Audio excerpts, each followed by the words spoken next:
സാന്ത്വനൻ്റെ ഉള്ളിൽ നാളത്തെ പ്രൊമോ റിവ്യൂലേക്ക് എല്ലാവർക്കും സ്വാഗതം. അങ്ങനെ നമ്മളെ ദേവമംഗലത്താണെങ്കിൽ ആകെ ഒരു കരച്ചിലും കാര്യങ്ങളൊക്കെ ആയിട്ട് നിൽക്കും കേട്ടോ. അപ്പം നമ്മളെ ഗോമതി ആണെങ്കിലും വന്ന് നമ്മളെ ബാലൻ്റെ അടുത്ത് പറയുന്നുണ്ട് കേട്ടോ.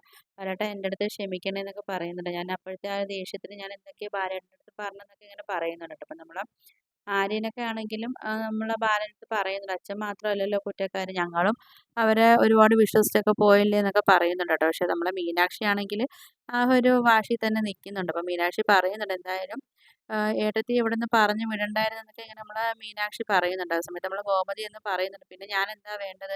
അവരെ ഞാൻ ഇവിടെ ആ കള്ളക്കൂട്ടങ്ങളെ ഞാൻ വീണ്ടും ഇവിടെ പിടിച്ച് നിർത്തണോ എന്നൊക്കെ നമ്മളെ മീനാക്ഷി എടുത്ത് ചോദിക്കുന്നുണ്ട് കേട്ടോ നമ്മളെ ഗോമതി. പിന്നെ നമ്മളെ ബാലനാണെങ്കിലും നമ്മൾ ആനന്ദിൻ്റെ അടുത്തൊക്കെ ഇങ്ങനെ മാപ്പൊക്കെ ചോദിക്കുകയൊക്കെ ചെയ്യുന്നുണ്ട്. അതിനുശേഷം നമ്മൾ ആ കാണിക്കുന്ന പറഞ്ഞാൽ നമ്മൾ ആ ശ്രീകലയും അച്ഛനും നമ്മളെ ദേവിയൊക്കെ ആണെങ്കിൽ റോട്ടിൽ തന്നെ നിൽക്കും കേട്ടോ. ആ സമയത്ത് നമ്മളെ ശ്രീകലയാണെങ്കിൽ ദേവിയുടെ അടുത്ത് പറയുന്നുണ്ട്, മോളെ വിഷമിക്കുകയൊന്നും വേണ്ട, മോളെ നോക്കിക്കും, മോളെ ഞാൻ നല്ല അന്തസ്സായിട്ട് മോളെ ആ വീട്ടിൽ തന്നെ ഞാൻ തിരിച്ച് മോളെ ഞാൻ കയറ്റും എന്നൊക്കെ പറഞ്ഞിട്ട് നമ്മളെ ദേവി ഒന്ന് സമാധാനപ്പെടുത്തുകയൊക്കെ ചെയ്യുന്നുണ്ട് കേട്ടോ. അപ്പോൾ ഇതൊക്കെയാണ് പ്രൊമോ റിവ്യൂ ആയിട്ട് കാണിച്ചിരിക്കുന്നത്. അപ്പോൾ വീഡിയോസൊക്കെ ഇഷ്ടപ്പെട്ടാൽ ഒന്ന് ലൈക്ക് ചെയ്ത് ഷെയർ ചെയ്ത് സബ്സ്ക്രൈബ് ചെയ്തിട്ടുള്ള ബെല്ലൈക്കൺ എനേബിൾ ചെയ്ത് ഒന്ന് സപ്പോർട്ട് ചെയ്യണേ.